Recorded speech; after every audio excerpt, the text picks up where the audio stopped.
Great. Well, thank you so much for sitting down with us, man. I appreciate it. Thank you for having me. So for those unfamiliar, could you first say your name and kind of what you do? Okay. James Gelvin, and I'm a professor of modern Middle East history at UCLA. And what can you tell us about what's going on? Well, what's going on is that Israel has been attacked by an organization called Hamas. Hamas is in charge of the Gaza Strip, which is in the south of Israel, on the coast. And it's a militant Islamist organization they claim to be fighting for Palestinian rights. And what can you tell us about the history of Hamas? Like, for those who don't know, what is Hamas? Hamas is, as I said, an Islamist organization. It was founded in 1987 during the first uprising against Israeli occupation. It won elections actually in 2006 and then took over the Gaza Strip in 2007. And the relationship between Hamas and Israel has been very, very fraught. There have been confrontations back and forth over time. But it's not only Israel that Hamas has a problem with. Running the West Bank is another Palestinian group called the Palestinian Authority. And Hamas and the Palestinian Authority don't get along very well. And I always like to tell my students that it's like a married couple that's getting a divorce. Half the time they talk about reconciliation, half the time they want to kill each other. I looked on a map and it looks like the West Bank is a vastly larger amount of space than Gaza. It's a vastly large amount of space. It's also got about double the population as Gaza. The thing about Gaza, which your audience should know, is that Gaza is a extraordinarily crowded, one of the most crowded places on earth, extraordinarily poor society, in which about half the population is under the age of 18. So any Israeli incursion into Gaza is going to be killing a lot of children. And Israel has had a history of doing that? Israel has had a history of doing it, but what has happened in the past is probably going to be done in spades now. What do you mean by that? Well, the goal that Israel has now is to destroy Hamas. And they also, of course, are trying to free the hostages that Hamas took last week. The problem is, of course, that this is a highly urbanized society, a highly concentrated society. So it's going to be very, very tough for Israel to do that. And it's going to be impossible for them to do that without civilian casualties. So in the past, what Israel has done has been what they call mowing the grass, which is that they get a missile attack from the Gaza Strip. They try to take out the missiles. They try to make it so that the Hamas is relatively disarmed, destroying whatever stockpiles of weapons they have. And at the present time, basically their goal is very, very different. Their goal is to destroy Hamas. What does Hamas believe on a core level? On a core level, it believes that Palestine is a gift of God, and that surrendering any part of Palestine is sort of like wrong and against God's wishes. And it has imposed Islamic law in the Gaza Strip. Gaza is a little bit more conservative than the West Bank. And so has been under this control for, as I said, 15 years or so. When you say conservative, what does that look like in terms of a highly urbanized Islamic city? Well, it looks like many other Islamic cities. I mean, basically, women have to be covered, for example. There's segregation of the sexes, things like that. Islamic law is theoretically enforced, although Islamic law is basically in the eyes of the beholder. So, Hamas is an organization that is very, very similar to the Muslim Brotherhood that at one point ran Egypt after the protests of 2011. So when you say they believe that Palestine is a gift from God, can you expand on that a little bit more? Well, there are a lot of Israelis who believe that Palestine is a gift to God to them as well, that they have a covenant with God to inhabit the entirety of Palestine. Now, the phrase that Hamas uses is it's a waqf.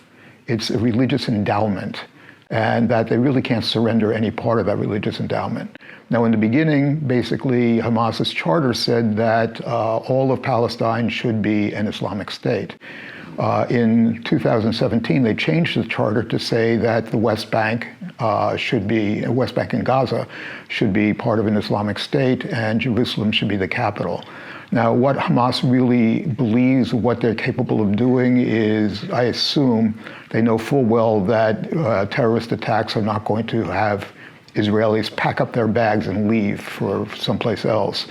I assume that they realize that the best they could effect is the rule of some sort of rule over the West Bank and of Gaza. But they have maximalist demands right now. Mm-hmm. So where does a lot of the rage toward the Israelis come from? Well, the rage goes all the way back. I mean, basically what we have is we have two nationalist movements that are vying for control over a piece of territory. And this happens since the end of the 19th century or so. And you've had a series of wars. 1948 was the most important for our benefit. That was when the State of Israel was declared, Arab armies invaded, and about 720,000 Palestinians were forced to flee. In the wake of that, basically the Palestinians called 1948, the Israelis call it the War of Independence, Palestinians call it the Nakba, the disaster. And ever since then, the issue of Palestine has been on and off the international agenda. Now, whenever Palestine is no longer on the front burner of international affairs, the Palestinian national movement, either the secular one or the Islamist one, tries to put it back onto the international agenda. And what we see actions, operations, like what we saw over the weekend when that happens. And certainly what's happening now is that Palestine is no longer, or has before this, was no longer on the international agenda. That instead, Palestine had pretty much dropped off. We see a whole bunch of Arab countries normalizing relations with Israel. Rumor has it that Saudi Arabia is also attempting to normalize relations. So basically what that means for groups like Hamas is that the Palestine issue is dropping off the radar screen of the international community. They want to put it back there. So you think that the main purpose of some of these terror attacks is to put themselves optically back in the forefront of the news cycle? Yes, I mean, there's two reasons historically why these operations have occurred. One of them is basically to keep the Palestine question alive. And the other one is to make sure that there's no compromise that takes place of Palestinian aspirations. So, for example, the normalization of relations, and particularly if this normalization between Israel and Saudi Arabia, would certainly be a blow to the Palestinian national movement. And the Palestinians are afraid that the Saudis and others will pay lip service merely to the Palestinian national cause and allow, for example, the expansion of Israeli settlements on the West Bank, will allow, for example, the Israeli control over Jerusalem, will prevent the right of return of Palestinians to Israel, and so therefore they have resisted it. So what is the Palestine question? The Palestine question is fundamentally who is going to control all or some of this territory and how we're going to figure this thing out. What about this territory is so special to both groups? Well, for Jews, it was a place that has been remembered in Jewish prayer and Jewish history. The Jews actually had a kingdom there under David and Solomon, and were there until the Romans threw them out in the first century BC. For the Palestinians, they were there when the Jews began to arrive with the Zionist movement. Jewish immigration was something that, at first was an annoyance and then became a real problem. And during the period between World War I and World War II, things boiled over. And that's when we see the conflict really beginning the way it is now. You have a mass nationalist movement beginning in Palestine. You have in Israel, the Zionist movement arming itself and expanding its settlements throughout the area that is current-day Israel. So what is Zionism? Zionism is Jewish nationalism. What the Zionists did was they took a religious community and they made it into a national community. Basically, this religious community had a affinity for Palestine, had been in Palestine in ancient times. And so the idea was the restoration of the community back to its ancestral land. This is not the only nationalist movement that's done something like that. It's just one of many that's done something like that. The Palestinians, in resisting the Zionist aspirations, also developed their own mass nationalism. And so therefore what we see is two groups that are vying for control over a single small area, actually, about the size of New Jersey. Mm-hmm. Wow, it's that small. That's the size of current-day Israel, and you add onto that the West Bank. You're not adding on a hell of a lot. And so, comparatively, using New Jersey as an example, would Gaza be like Trenton or Newark, or how big would it be? Gaza, it consists of whatever the equivalent would be. It's about 2 million people. It's about 25 miles long. It's on the coast. It's one of the most densely inhabited areas on Earth, and it's an impoverished population for the most part, impoverished for a variety of reasons. Most of the population are refugees coming in from 1948 and 1967. Is there nightlife there and stuff? We have an Islamist government. So basically, is there a nightlife in Tehran? I'm sure if you look for it, you'll find it, but it's not all that public. So comparatively, like next to something like Tel Aviv, it's a whole different ballgame. It's a whole different ballgame, but the level of poverty is far greater than Tel Aviv. Tel Aviv is one of the most expensive cities to live in. It's like Los Angeles or New York or a city like that.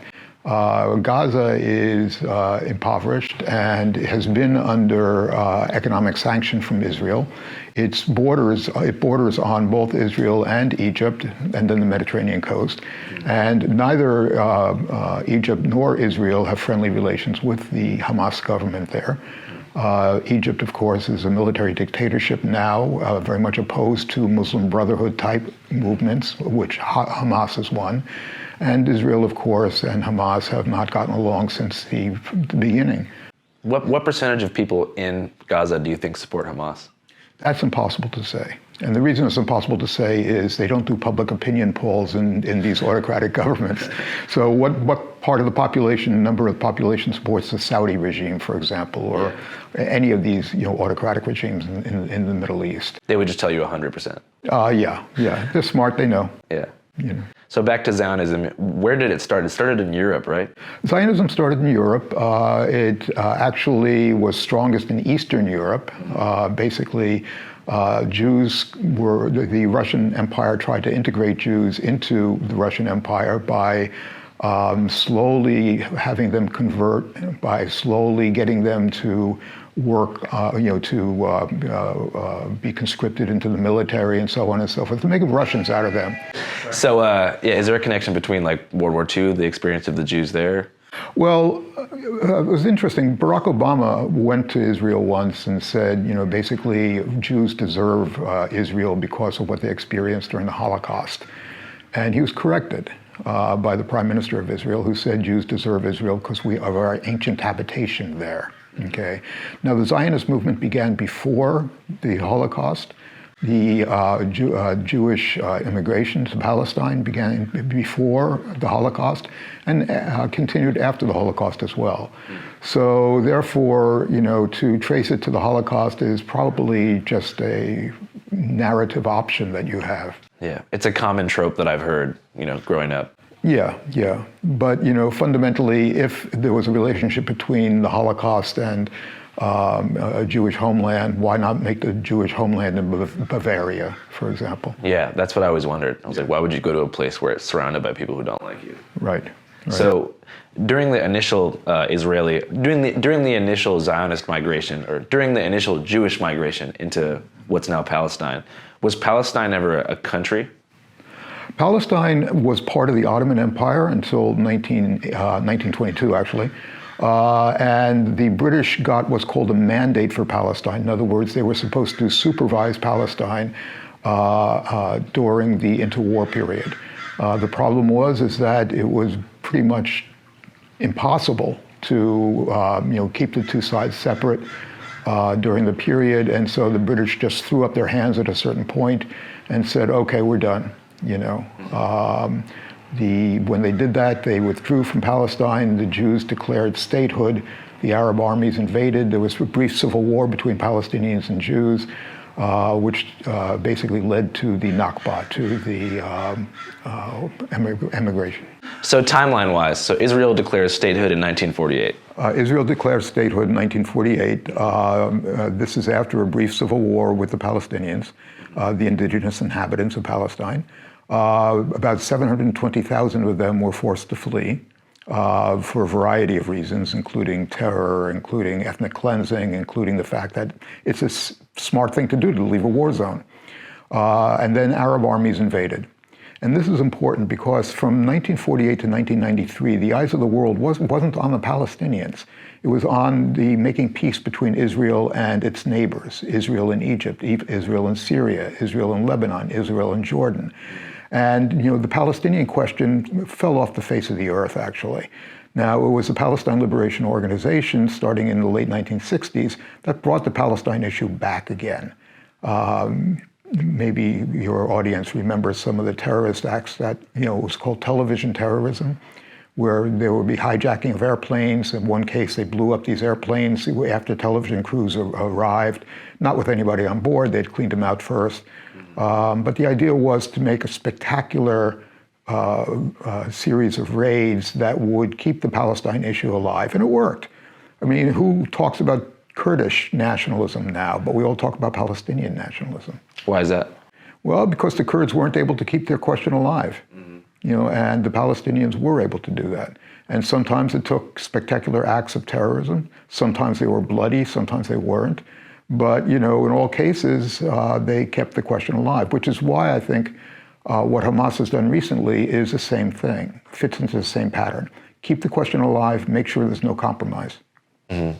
Now, was there ever, steps made toward reaching a compromise? Yeah, I mean, basically in 1993, representatives from Israel and representatives of the Palestinians informally met in Oslo and signed what's called the Oslo Accords. And the idea was, okay, the Palestinians will recognize a Jewish state, Israel, and the Israelis will recognize a Palestinian national movement.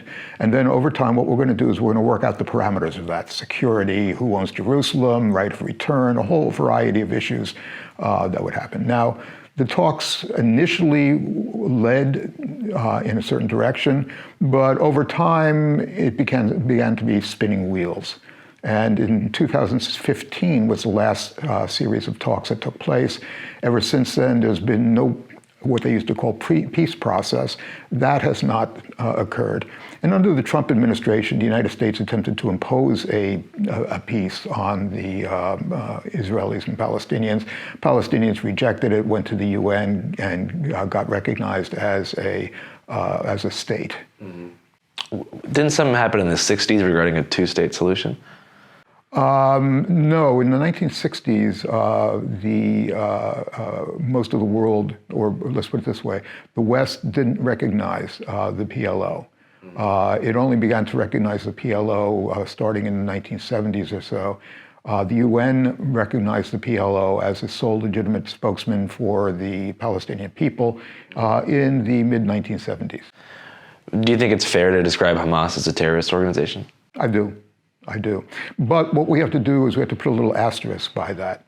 Hamas is not just a terrorist organization. It also delivers charity. It also delivers education. It also, delivers basic goods for the population. It's a governing institution as well. There are some governments that actually differentiate between Hamas's armed wing on the one hand and Hamas's charity work and educational work and other work as well on the other hand. So the Hamas wears two masks. It's a government of Gaza on the one hand, and it's also a militant organization. What's some of the stuff they're doing right now that's like crazy? What they did was to keep the issue alive and to make sure that there would be no more defections from the Arab world, states that would recognize Israel or make sure that no states normalized relations with Israel. What they did was they launched an attack. And the attack was extraordinarily successful for them and extraordinarily bloody. They killed civilians. They killed about 1,300 people at the last count. They abducted about 150 other people as well, brought them into Gaza. Now, this is one half of the humanitarian crisis. The other half of the humanitarian crisis is that Israeli troops massed on the Gaza border are demanding their hostages back. They've cut off everything to Gaza that's besieged. So that means no water, no electricity, no medical care, et cetera, et cetera. And they're on the verge of invading. And if the invasion occurs, it's going to end up being an extraordinarily bloody urban warfare. And Israeli goals are such that it's going to be highly contentious. So their goal now is to basically starve out Gaza. Well, their goal has been to starve out Gaza, but now the goal is to overthrow Hamas. And we've seen how well that's occurred when, in Iraq and in Afghanistan, with the Americans attempting to do the same thing. These things are not easy to do, and there's a number of problems. Number one, the problem of going into urban centers and getting rid of militants in the urban centers. And number two, okay, you remove the structures of governance, then what do you got? You have 2.1 million people who are on the verge of economic collapse. Who are in their infrastructure will be totally destroyed. So you're going to have this massive humanitarian crisis with nobody there to deal with it. And the Israelis haven't gone to step two yet, in the same way that the Americans really never got to step two in Iraq. There's kind of been a strange discourse online defending Hamas and saying, violence is only a reaction to oppression. Yeah, I don't see it that way. Frankly, there have been organizations that have been committed to violence, for example, that decided at a certain point what they would try to do would be to work things out. Look at the IRA, for example, in Ireland. Look at the African National Congress, for example. So that the murder of civilians is never justified. And those civilians could be Israeli civilians, those civilians could be Palestinians in Gaza. It's just not justified to target civilians. Mm-hmm. The idea is, people are saying, oh, well, it's not unprovoked. Israeli soldiers have been doing this for decades. Right. There is that. There's also the idea that everybody is a cog in the war machine in Israel, or everybody's a cog in the settlement policies of Israel. But that would be like saying that, because I work for the state of California, I'm responsible for Guantanamo. Right, for sure. I'm not. I would imagine as well it would be like a bunch of Native Americans coming off the reservation and just massacring white people in Phoenix, Arizona. Yeah, although basically if you look at history, of course, it's gone mostly in the opposite direction. Of course. Yeah. But the justification for killing civilians is that oh, well, these civilians are under a regime that is oppressive. So therefore, they have to inherit the burden of that. Well, they're not just under a regime. They participate. Their work and their activities let that regime continue. And so therefore, I've heard this, with 9/11, for example, that all the people working in the Twin Towers, for example, were just cogs in this capitalist machine and so on and so forth. No, they were mothers and fathers, and they were children, and they were, relatives of people. They had lives outside of their work. And basically this is no way to accomplish anything. But what happened on 9/11 was very, very interestingly similar to what happened over the last 2 weeks or so in Palestine. Because what happened in 9/11 was it was purposeful to get the United States into, to overstretch its capabilities. So the United States invaded Afghanistan, for example, to search for the Al-Qaeda. Then the United States invaded Iraq. And this was Al-Qaeda's strategy, was, as they put it, to vex and exhaust the United States. Hamas knew full well that the Israelis were not just going to lick their wounds and go away, that they were going to follow Hamas back to Gaza. And so this is part and parcel of the Hamas strategy. It's to isolate Israel. It's to whip up support for Hamas as opposed to the Palestinian Authority in the Arab world. And it's to isolate Israel from any of these normalization agreements that it's reached. What happened at that rave? It was an outdoor techno concert. Right. That was hit with by terrorists. who fired on people who were just dancing, I suppose. And it was an extraordinarily bloody event. I mean, these things were replicated not only there, because that was, particularly shocking, but in, various villages and kibbutzim in Israel that bordered on Gaza, where they would take over and, basically do house-to-house searches for people and kill them. That's horrible. It's a horrible situation, yeah. And it was the worst. As the president of Israel put it, it was the worst day in Jewish history in terms of deaths since the Holocaust. 1,300 people died. And the thing that is so astonishing about it was the complete collapse of Israeli defense and how long it took the Israelis to, recoup their losses, to, push back against the Hamas militants. What do you think is going through the head of some of these people who are, doing acts of terror for Hamas? What do you think their psychology is? I think it's the psychology of any national liberation organization. I think the idea is what they're saying is that in order to make an omelet, you have to break a couple eggs. And I think that that's the rationale behind it. I think that, these sort of wars of national liberation have been extraordinarily bloody in the past. The anti-colonial wars, think of Algeria, for example. Think of Vietnam. These national communities in the process of formation are perfectly prepared to take hits as long as they are resistant and capable at some point of pushing out the colonizer. So I think that that's the people's rationale. There's a narrative that Israel is being given, more sympathy than, let's say, Iraq or Syria during their conflicts because they feel like they're allies of the West, and thereby, they're pushing it heavier than they would something else. Do you think that's an unfair assessment?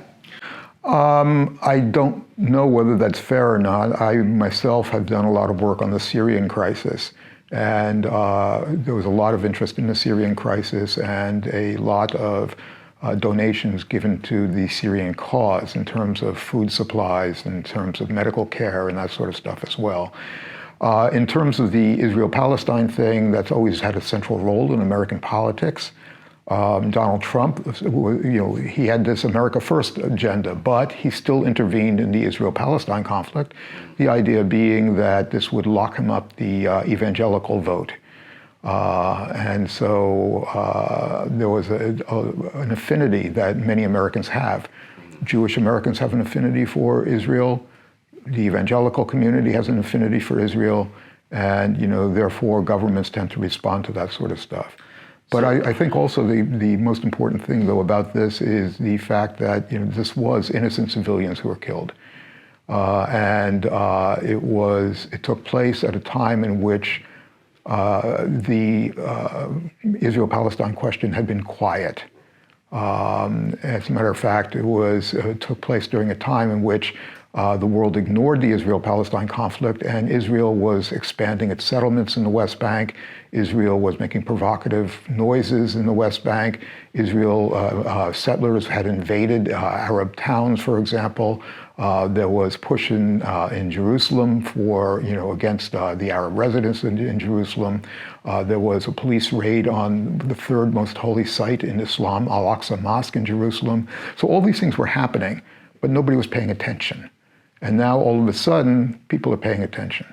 Right. So you think that is the purpose of terror attacks? Oh, that is certainly the purpose of this particular terror attack. A lot of people look at terror attacks and they see it as redundant because they say, okay, well, you inflict civilian casualties on a populace that has a much stronger government and stronger military than the one you represent. You're almost harming your own people. Well, you will be harming your own people, but the point is that a national cause is a national cause. And this is a weapon of the weak. Fundamentally, Israel is compounding the crisis by actually doing bombings of civilian areas. And Hamas, of course, puts itself in these civilian areas so that the Israelis will take civilian casualties as well. So, basically you end up with a situation in which you have massive civilian death on one hand done by a government, And then on the other hand, you have massive civilian death done by a militant organization. So pick and choose which one's the terrorist. Yeah. And so going back to what Zionism kind of means, I was curious, like Israel has the support of so many different Western nations, and it's a pretty recent country. Why do you think countries like America, England, Australia, Canada, and so forth decided to ally with Israel so early on? Well, in some cases, it had to do with the Israeli way of being able to put themselves into a Western narrative. In other words, we are the only democracy in the Middle East. We took in refugees that you guys had created to the European nations. We are a force for freedom in this part of the world. The Israelis aligned themselves with the West during the Cold War and had presented itself as a David versus an Arab Goliath during the early years of the Cold War. In 1967, that began to change. Simply because Israel was triumphant over invading armies in 6 days, and then began to colonize the West Bank. What they call settlements are actually Israeli colonies in the West Bank. They also put some in the Gaza Strip, which they withdrew from in the early 2000s.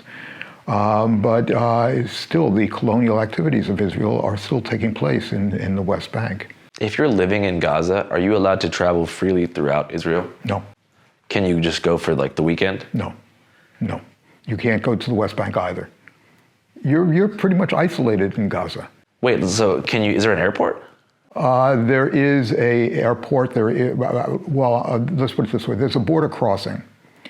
There's 2 border crossings, one with Israel, one with Egypt. Those are tightly controlled and they're often closed down.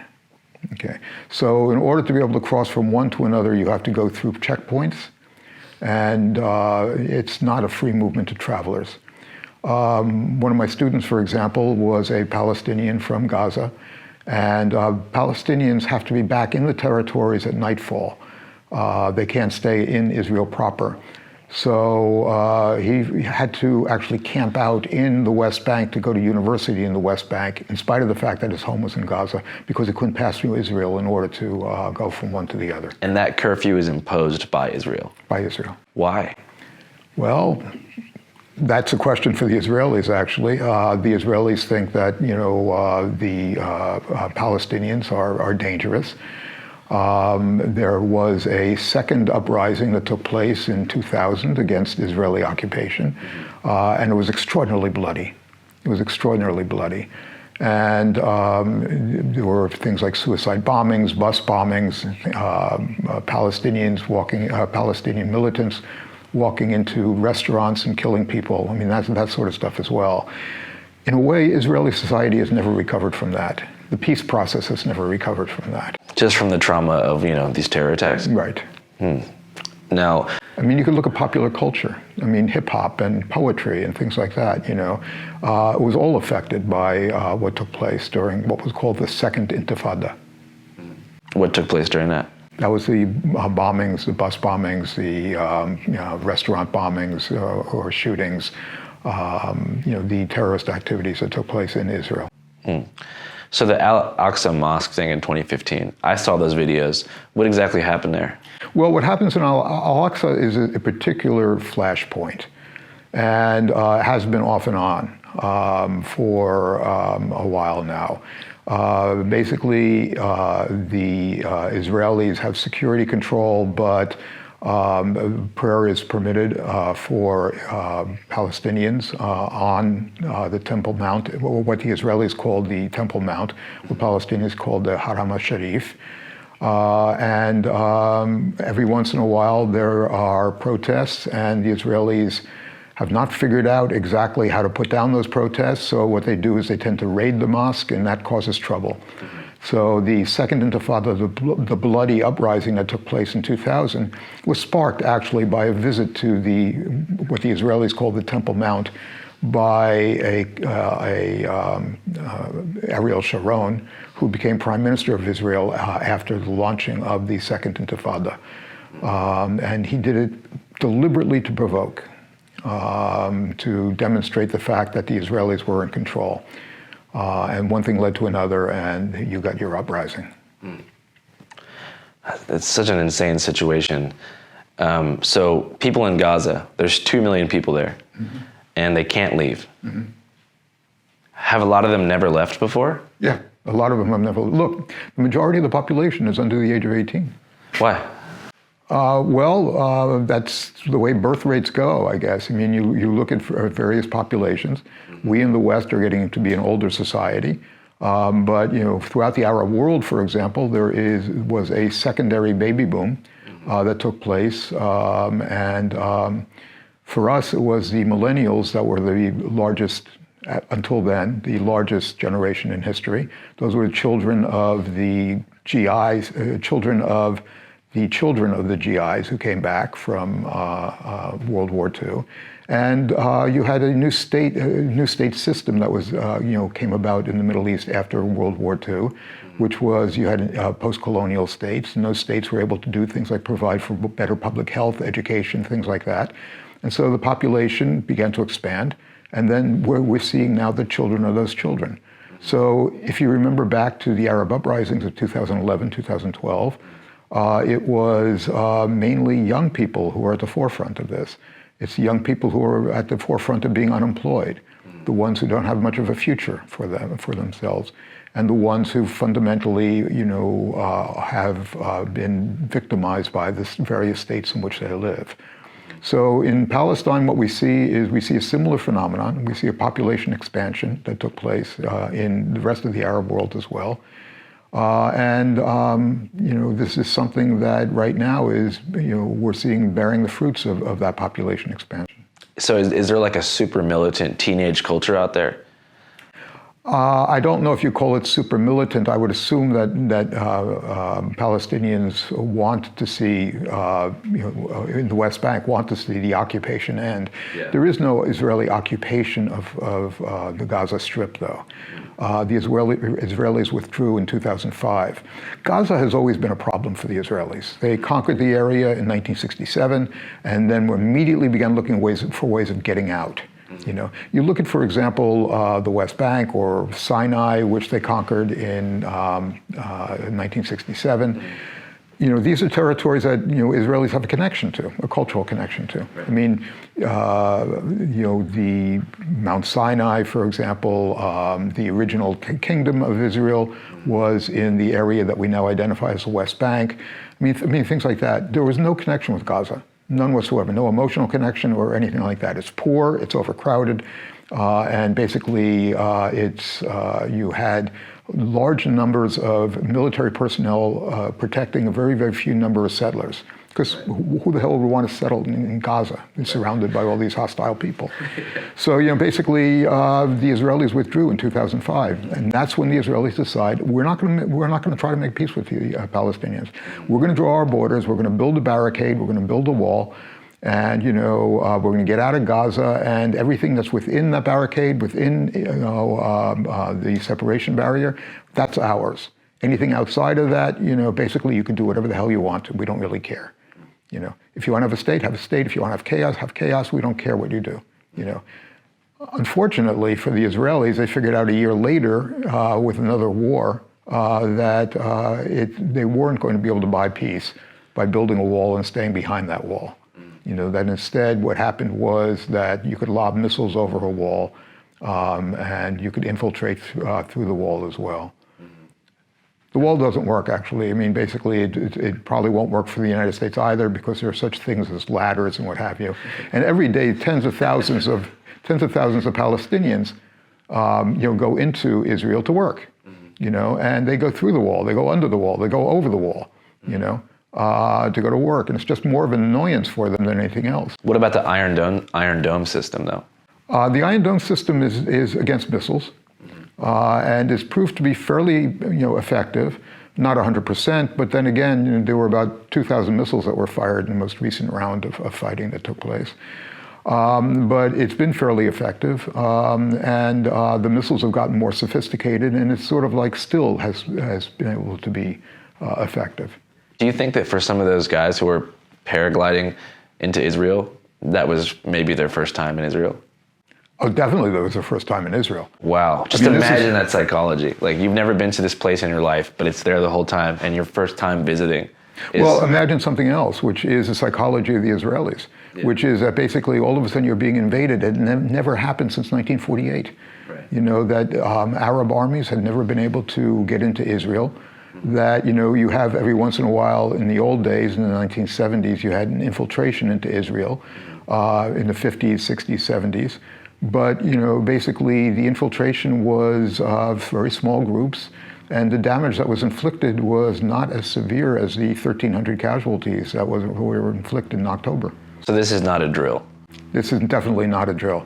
This is something that was extraordinarily well planned, was well supervised. It was, I mean, they took out surveillance networks, they took out, you know, computer systems, they took out automatic machine guns, machine gun nests. They were able to capture tanks, they were able to bulldoze through the wall, through the barrier. And then they went into Israel, some on motorcycles, there was even a picture of one on a golf cart, taking hostages back to Gaza. So this was extraordinarily well planned and very effective as a terror piece. Right. So I was thinking I heard that Tel Aviv is one of the most gay-friendly cities in the world. Mm-hmm. And that's sort of like impossible to imagine. It's fascinating to imagine that comparatively to a city nearby that's living under Islamic law. Well, yeah, it is difficult to imagine, but, you know, basically Israel itself is split.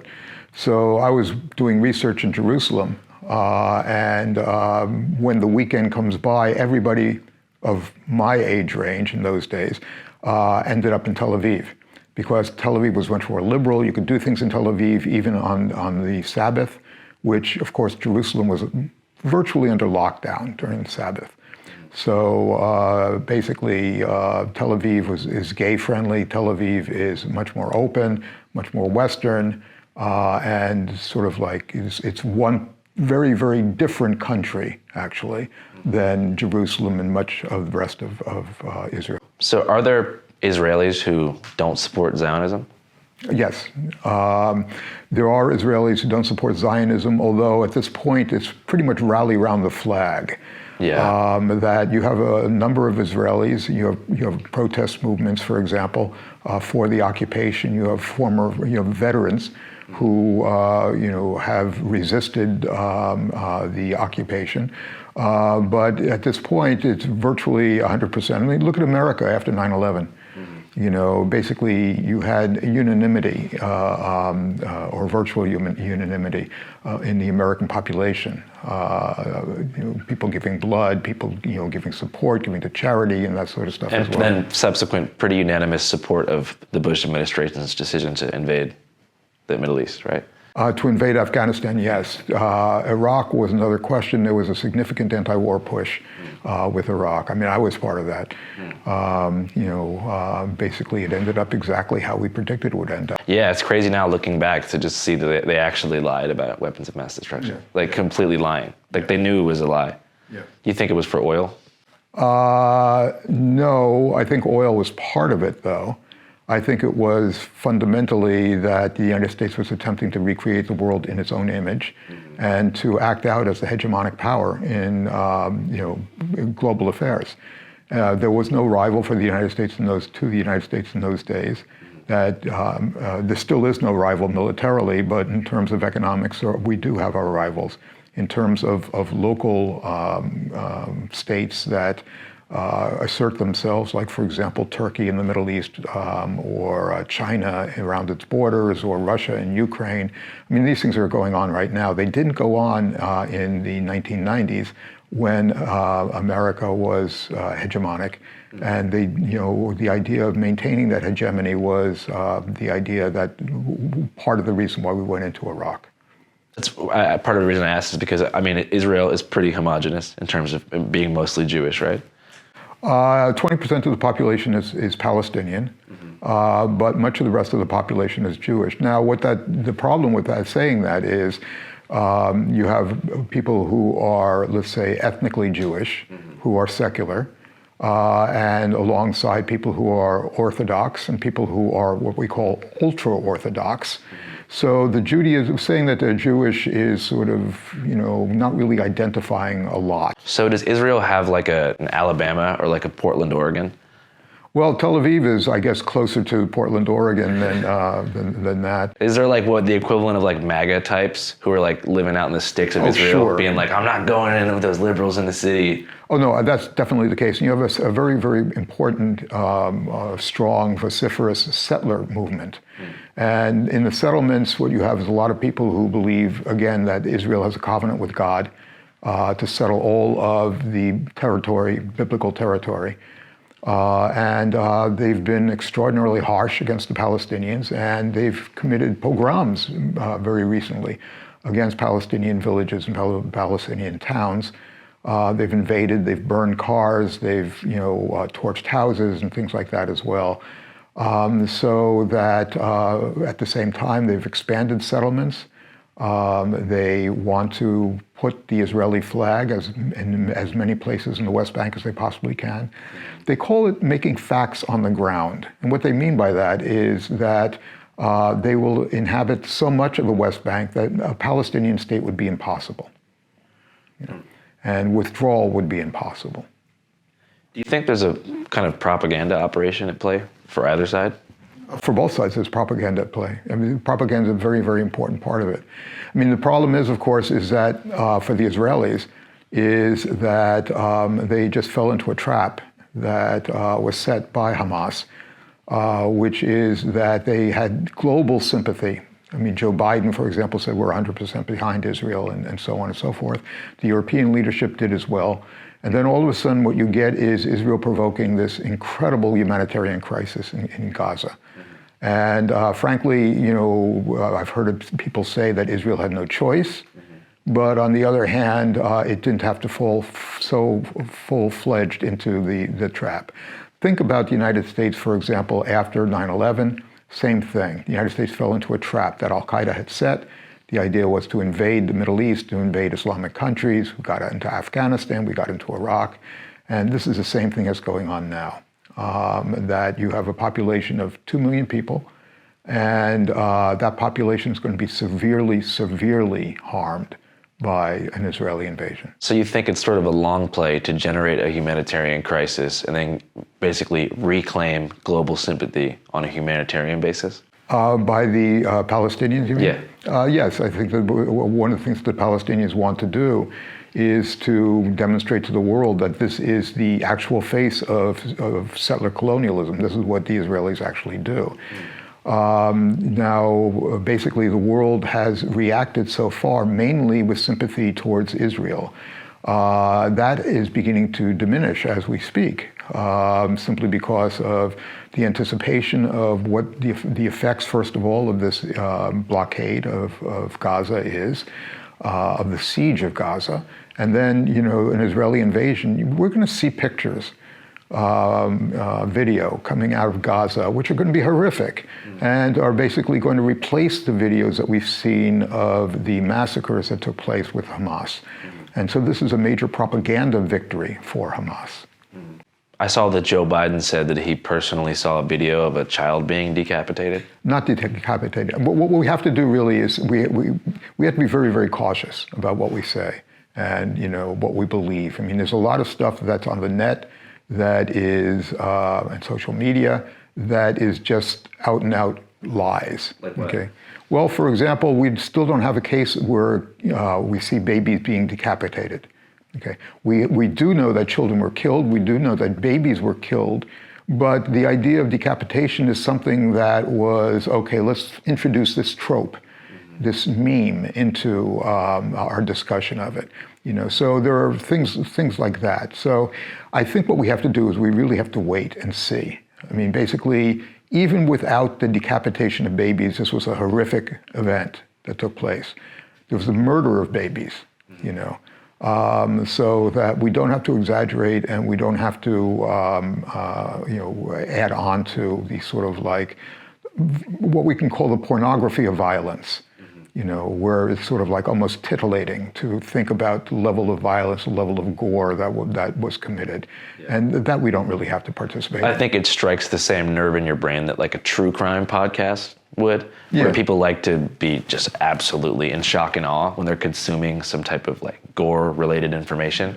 And I think that the common propaganda tool that I'm seeing is basically creating a barbarian out of the enemy by referencing heinous acts toward women and children specifically. This is very true. Basically, what we're seeing now is we're seeing that the Palestinians have become like a cipher.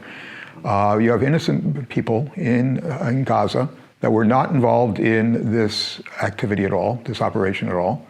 You have people who are just trying to get by under really harsh conditions, who are now going to become targets. Mm-hmm. And basically, the way you can make them into targets is by dehumanizing them. They deserve to die. Well, they don't deserve to die. Mm-hmm. And I feel like children and violence toward children is the ultimate scapegoat to justify the death of a person. You see that even with on a smaller scale, QAnon movements. They say the Democrats eat babies. It's just that instant visceral reaction to, I love babies. Babies are cute. Don't eat them. So if you eat them, you deserve to die. Well, yeah. The dehumanization of Arabs has taken place for a long, long time in the United States and in Western Europe as well. So fundamentally, whenever we talk about Islamic fanaticism or something along those lines, we're taking these people, we're taking deeply held, in many cases, religious beliefs, and we're identifying a population by fundamentally the worst aspects of what we think of them. So these guys are barbaric. These guys have a bloodlust. These guys fundamentally hate civilization. None of that, of course, is true. But the same thing that we do with the Japanese during World War II, same thing we did with the Viet Cong during the Vietnam War. We make it so that these people don't have a shred of human evidence in them. And that justifies like a next level revenge, like the atom bomb. Yeah, exactly. It makes sense. I remember being a kid and, I was probably 4 years old when 9/11 happened. And after that, I remember asking my parents, my grandparents, my great uncle Jeff specifically, who turned into like a full-blown Islamophobe in like a week. And I asked him, I was like, why did Osama bin Laden, engineer this attack? And he said, he hates that we're free. And those kind of tropes, it's like, oh yeah, these people hate that we get to walk around by ourselves or something. Right. That was George W. Bush's first thing. They hate us for our freedom. No, they don't hate us for your freedom. They hate you for a whole bunch of other things. Yeah, he said specifically that 9/11 was a result of our occupation of the Arabian Peninsula, right? Us having military bases. During the Gulf War, yeah. we had troops stationed there, and then a small number of troops also after the Gulf War were still in Saudi Arabia. Mm-hmm. That was Al Qaeda said that fundamentally. It's partially true, but it's not entirely true. There were many other reasons why Al Qaeda did what they did. And as I said, one of the reasons was that, they blamed the West for dividing up the Islamic world, that what they want to do is to reunify the Islamic world around their particular ideology. Right. And so one way of doing that is by drawing the United States into a conflict in the region, and making it so that people have to take one side or the other. Can't sit on the fence. The West did kind of do that, right? Yes, we fell into a trap in the same way that the Israelis did. No, but we did kind of divide the Islamic world. We sort of did. Again, I hate to say sort of, but fundamentally, the states that were established were in the Middle East were established on the same principles as states were established in other places. And that principle was that, basically, you look at Africa, for example, when colonial administrations set up states, and then you have these states being independent, it would have been total chaos had they tried to, redraw all the borders around ethnicity or whatever, So fundamentally, they said, okay, look, the way it is the way it's going to be. you know. And even Joe Biden fell into this trap of, well, you know, basically we divided ethnic group from ethnic group, religious group from religious group. No state is completely homogeneous, you know. And fundamentally, you know, you look at the United States, for example, we have our own, for example, color line in the United States, and our own antagonism among, you know, various communities. But, you know, for the most part, you know, states can shelter a variety of sects, can shelter a variety of ethnic groups without problem. You know, it only becomes a problem when those in charge make it a problem. Mm-hmm. Where does Hamas get their guns from? Well, overall, the weapons, some of them are smuggled in. Many of them are smuggled in, actually. Some of the weapons they make themselves, and some of the weapons are things that come from what's called dual use things. So you can import, for example, metal into the Gaza Strip for building purposes. Well, you can make that into, let's say, a missile if you have the know-how to do that. The financing for Hamas, a lot of it comes from Qatar, the government of Qatar. A lot of it comes from the United Nations, which, you know, supplies civil society things, projects, food, medicine, things like that as well. And then for weaponry, some of the supply comes from Iran. Training comes from Iran as well, you know.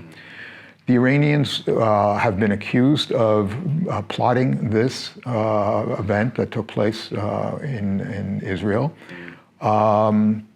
There's no evidence at this point. The United States intelligence says that there is no evidence now that the Iranians were involved in this. And I think part of it has to do with sort of like both American and Israeli racism, frankly. You know, the Palestinians are too stupid to be able to do something like this on their own. They must have had somebody who gave them help. It has to be a national government in the region. It's got to be Iran that did that. Mm-hmm. Again, there's no evidence at this point that Iran was plotting, you know, or knew about these plans. As a matter of fact, the United States had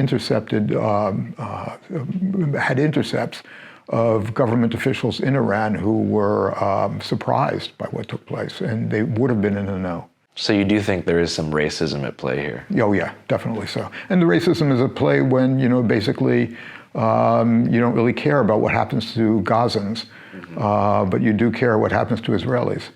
Yeah. You know, so fundamentally, you know, we're about to see a humanitarian disaster take place, and yet they're just Palestinians. So fundamentally, let it happen. Yeah. You know, I've met a lot of Israelis, and there is a lot of them who say racist stuff. Israelis say a lot of racist stuff. South Africans say a lot of racist stuff. Argentinian dudes. And Americans do too. So we're top level. But I'm saying, like, I feel like anytime you get the subjugation of a people as extreme as Gaza versus Israel, it's just a vector for this bizarre, like, intense mutual antagonism. Can you think of anywhere else in the world where there's a comparative situation? There's lots of places. I mean, for example, ISIS made its bread and butter by, you know, killing people of other religions, for example, that it didn't approve of. Minorities within Iraq and within Syria, and even, you know, members of the other large sect of Islam. So, I mean, this happens frequently around the world. What you do is you identify a group as an other, and you tell people that this is that they are what the problem is, you know. And it can be people on the inside of your community or people on the outside of your community. And what you need, all you need, is an entrepreneur who can convince enough people that their enemy is this group. You know, and everybody who belongs to that group is a member of the enemy camp. And you get sectarianism, you get ethnic cleansing, you get a whole variety of things taking place like that. It's not limited to the Middle East. In the Middle East, in the Middle East it happens, but it doesn't happen any more frequently than it happens in many other places. So both groups here believe they have a religious right to the land. That's a bit of an exaggeration. There are people in each community that believe they have a religious right to the land.